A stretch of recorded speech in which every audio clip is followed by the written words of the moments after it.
quand la tristesse arrive, je sais tu es là, toujours près de moi. Bon jeudi et bienvenue à votre émission La Victoire de l'amour. J'espère que vous allez bien, que vous avez bien dormi d'un sommeil réparateur. Et comme on le fait tous les jeudis, on rejoint notre ami Pierre-Luc Bordelot.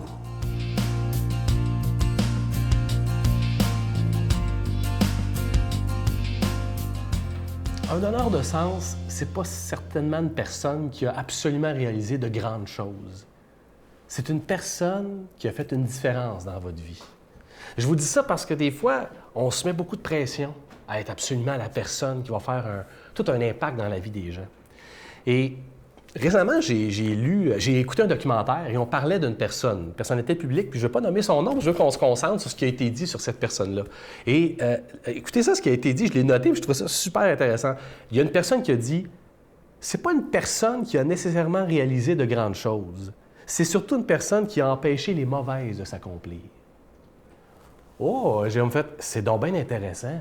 C'est surtout ça qu'on est dans la vie des autres. On n'est pas tous des Nelson Mandela, des Mère Teresa, des Martin Luther King, là, vous comprenez? C'est des gens qu'on reconnaît aujourd'hui comme ayant fait partie d'un mouvement, quasiment comme des saints et des saintes aussi. Là. Non. D'abord, on peut être une personne dans la vie d'une autre qui peut faire une différence pour faire en sorte qu'au moins que les mauvaises choses puissent s'accomplir. Ah, ça m'a vraiment marqué, puis ça m'a fait penser à cette pression-là qu'on se met tout le temps à dire « Ouais, c'est ça, là, moi, je veux réaliser de grandes choses. Il faut que j'aie un immense impact dans la vie des autres. » On dirait qu'en tout cas, comme chrétien, je ne sais pas pour vous, là, mais c'est comme si on suit un modèle incroyable qui nous a libérés, hein, le Christ. Et on veut vraiment, à son image, produire le même fruit. Vous comprenez ce que je veux dire? Et pourtant, cet homme-là, quand on regarde, a sûrement empêché beaucoup de mauvaises choses, on le sait, là, de s'accomplir. Et en a réalisé de grandes. Moi, je vous dis ça parce que moi, là, pour ma part, là, je suis un athée décrocheur qui est devenu un croyant motivateur. Je ne croyais pas, moi, je n'étais pas un croyant jusqu'à l'âge de 18 ans et j'ai décroché du monde scolaire. J'ai rencontré des gens, des personnes hyper significatives dans ma vie qui m'ont permis de devenir un croyant et un croyant motivé, un croyant même enseignant. Hein, on passe de décrocheur à enseignant. C'est incroyable. Est-ce que ces personnes-là ont construit des cathédrales? Est-ce que ces personnes-là ont combattu la ségrégation raciale? Est-ce que ces personnes-là ont fondé un groupe religieux? Non. Elles ont simplement été présentes avec moi quand ça comptait et même quand ça ne comptait pas, m'empêchant que les mauvaises choses de ma vie puissent s'accomplir. Et ces personnes-là, là, elles se reconnaissent, là, je les remercie.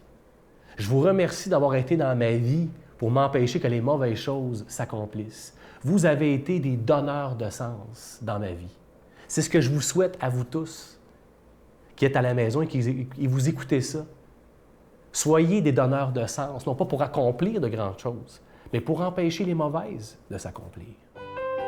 Notre Père qui es aux cieux, que ton nom soit sanctifié, que ton règne vienne, que ta volonté soit faite sur la terre comme au ciel.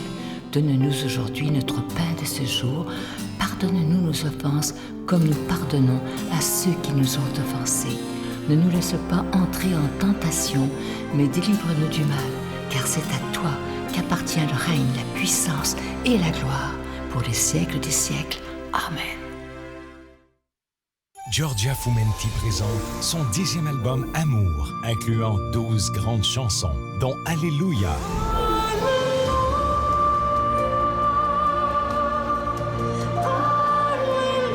Si Dieu existe.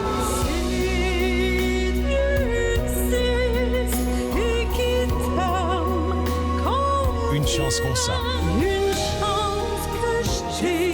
L'album Amour de Giorgia Fumenti, en vente partout. Si vous saviez comme je suis heureux de vous présenter ce magnifique cadeau du mois qui a été fabriqué expressément pour la Victoire de l'amour, vous ne le trouverez nulle part ailleurs. Il s'agit du pendentif de la prière. Il est plaqué d'or véritable et ce bijou, il est déjà béni. Je vous rappelle, et c'est très important que vous écoutiez bien ceci, c'est en quantité très limitée. Alors, si vous voulez en avoir un, il est très important de le commander très rapidement. Je vous rappelle que c'est avec un don de 25 $ et si vous en voulez deux, avec un don de 40 $ parce que ça se donne vraiment bien en cadeau. Je vous donne l'adresse, la Victoire de l'amour, casier postal 120, succursale Boucherville à Boucherville, le J4B 5E6, je vous la redonne. La Victoire de l'amour, casier postal 120, succursale Boucherville à Boucherville, le J4B 5E6. Également par téléphone, par carte de crédit du lundi au vendredi de 8h30 à 16h30 dans le 514-523-4433, 523-4433 ou sans frais, le 1-888-811-9291, 1-888-811-9291 et aussi sur notre site Internet. Vous savez que c'est une façon très sécuritaire et extrêmement rapide de faire votre don, le www.lavictoiredelamour.org. Alors, je vous rappelle, ce magnifique cadeau du mois, vous le trouverez nulle part en magasin. Il a été fabriqué par un artisan du Québec. C'est le pendentif de la prière. Il est plaqué d'or véritable et déjà béni. Et je vous rappelle que c'est évidemment avec un don de 25 $, mais que c'est en quantité très, très limitée. Quand il n'y en aura plus, il n'y en aura plus. Alors, si vous le voulez, commandez-le très rapidement et regardez comment il est beau. D'après moi, c'est un des plus beaux cadeaux depuis très, très longtemps. Merci de tout cœur de votre grande générosité.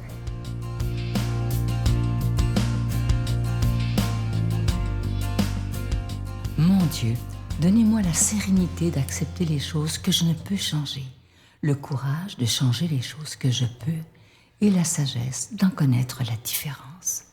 Amen. Aujourd'hui, la parole de Dieu est proclamée par quelqu'un qu'on apprécie beaucoup. Si vous saviez la belle retraite qu'il nous a donnée en mai dernier, c'est quelqu'un pour qui j'ai énormément d'admiration et j'ai cette chance de l'avoir comme ami. On le rejoint à Paris, le Père Michel Marie.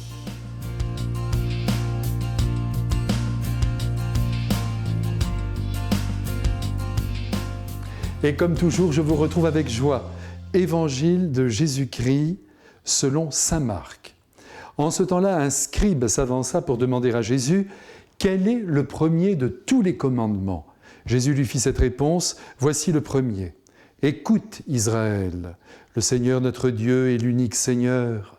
Tu aimeras le Seigneur ton Dieu de tout ton cœur, de toute ton âme, de tout ton esprit et de toute ta force. Et voici le second, tu aimeras ton prochain comme toi-même.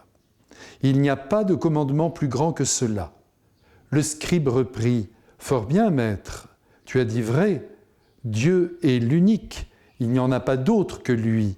L'aimer de tout son cœur, de toute son intelligence, de toute sa force, et aimer son prochain comme soi-même, vaut mieux que toute offrande d'holocauste et de sacrifice. » Jésus, voyant qu'il avait fait une remarque judicieuse, lui dit « Tu n'es pas loin du royaume de Dieu. » Et personne n'osait plus l'interroger. Chers amis, je crois qu'aujourd'hui, nous devons remercier de tout notre cœur le scribe de l'Évangile, qui vient tout simplement de nous simplifier la vie, en posant une question on ne peut plus judicieuse au Christ lui-même. Il est bon de temps en temps, et même souvent, d'aller vers l'essentiel que nous devons vivre et nous en tenir à lui. Comme vous le savez, en matière de loi, l'univers religieux s'y connaît, et le monde latin n'a pas manqué de son juridisme aigu, et cela depuis l'Antiquité, d'entourer les actions des hommes de nombreuses lois, de manière à protéger le bien commun et à indiquer les lignes à ne pas franchir. Qu'il me soit permis de mettre en garde ceux qui ont la gentillesse de m'écouter contre un juridisme excessif qui vient bloquer l'action humaine de mille prudences et de mille peurs. Toutes les religions ont leurs codes, leurs obligations, leurs interdits. Et ce n'est pas une raison pour les rejeter. Certaines lois sont bonnes, surtout celles qui viennent directement de Dieu. Les autres, celles des hommes, elles valent souvent pour un temps, et permettez-moi de ne pas les encenser. Israël dispose, comme nous d'ailleurs, de 10 commandements, autrement dit, de 10 lumières pour éclairer la route humaine. Mais hélas, avec le temps, se sont ajoutés à ces 10 commandements une multitude de préceptes et d'obligations dont Jésus va libérer ses enfants avec toute l'autorité de son Père. J'espère que vous en êtes heureux, car désormais tous les jours, vous et moi, grâce à la mise en pratique de l'Évangile, qui contient très peu de lois, nous savons que nous marchons dans la bonne direction. Et surtout, nous ne sommes plus terrorisés par le regard divin qui n'oublie jamais de nous aimer. En outre, on ne vit plus sous la domination des scrupules qui détruisent la justesse de nos consciences. Voilà que nous respirons dans les bras de Dieu en nous y tenant comme des enfants nouveau-nés, enveloppés par un amour fou qui n'exige qu'une chose en retour, l'amour. J'ai bien dit qui exige, car il s'agit d'un commandement, et même du plus grand commandement, du premier commandement, donc de celui qui dépasse tous les autres et qui consiste à aimer Dieu notre Père de tout notre être. Ajoutons que cet amour exigé est bien légitime, puisque nous tenons de Dieu la vie et qu'il n'y a rien de plus précieux que ce don. Aimer notre Créateur de tout notre être, c'est-à-dire avec notre cœur, avec notre intelligence, sous le signe de la force et de l'ardeur, voilà ce que Jésus attend de chacun de nous. Aujourd'hui, voir tant d'hommes pourtant comblés, surtout en Occident, s'éloigner de la source créatrice de la vie doit être pour le Christ un véritable tourment et une immense déception. Comme vous le savez, à la question « Quel est le plus grand commandement ?», Jésus va associer à l'amour que nous devons à Dieu son Père, l'amour du prochain, en précisant que nous devons l'aimer comme nous nous aimons nous-mêmes. Et comme nous nous aimons beaucoup, nous devons donc beaucoup aimer notre prochain, c'est-à-dire cet homme, cette femme, cet enfant, tous les proches. Autrement dit, les membres de notre famille, nos voisins, notre concierge aussi, si nous en avons une, les commerçants du coin, le chauffeur de bus, le vendeur de journaux, la petite caissière du supermarché, autant dire tous ceux qui nous approchent. Aimer notre prochain, tout est là en matière de loi humaine et divine. Voyez comme tout est simple. Aussi, il faut aller jusqu'à soutenir qu'un acte d'amour gratuit en faveur du prochain est plus grand que toutes les pratiques religieuses et les sacrifices que nous pouvons accomplir. Et c'est Jésus qui nous l'assure. C'est dire que la première marche et la dernière marche de la sainteté reposent sur l'amour accompli envers Dieu et envers les hommes. Nous avons souvent tendance à compliquer le chemin spirituel. C'est la raison pour laquelle il est important que nous revenions toujours à l'Évangile qui nous dit clairement ce que Dieu attend de ses enfants. Qu'il soit aussi bien clair que le paradis s'ouvre uniquement à tous ceux qui ont placé l'amour au sommet de leurs actes les plus concrets. Allez, amis très chers, ne songeons plus qu'à aimer. Tout le reste est sans importance. Si nous le pensons, Dieu nous bénit. Au nom du Père, et du Fils et du Saint-Esprit. Amen. Je vous salue Marie, pleine de grâce. Le Seigneur est avec vous. Vous êtes bénie entre toutes les femmes, et Jésus, le fruit de vos entrailles, est béni. Sainte Marie, Mère de Dieu, priez pour nous pauvres pécheurs, maintenant et à l'heure de notre mort. Amen.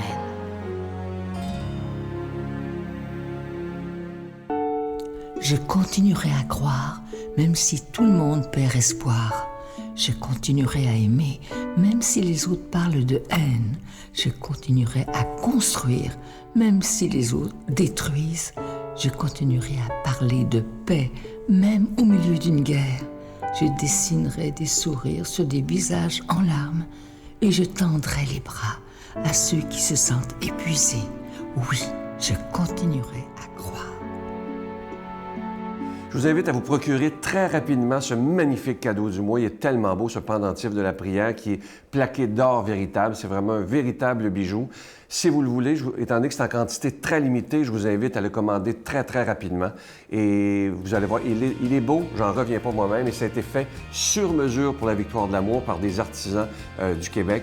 Et c'est tellement bien fait. Et évidemment, comme c'est plaqué or, ça ne ternira pas. Alors, commandez-le rapidement à notre bureau et on vous l'envoie très, très rapidement. Je vais vous souhaiter une magnifique journée. Et aujourd'hui, comme je vous le dis souvent, soyons dans la gratitude. À demain. Moi, votre médecin, je donne des pilules, je donne des conseils. Mais lui, il est le maître de la vie et du temps.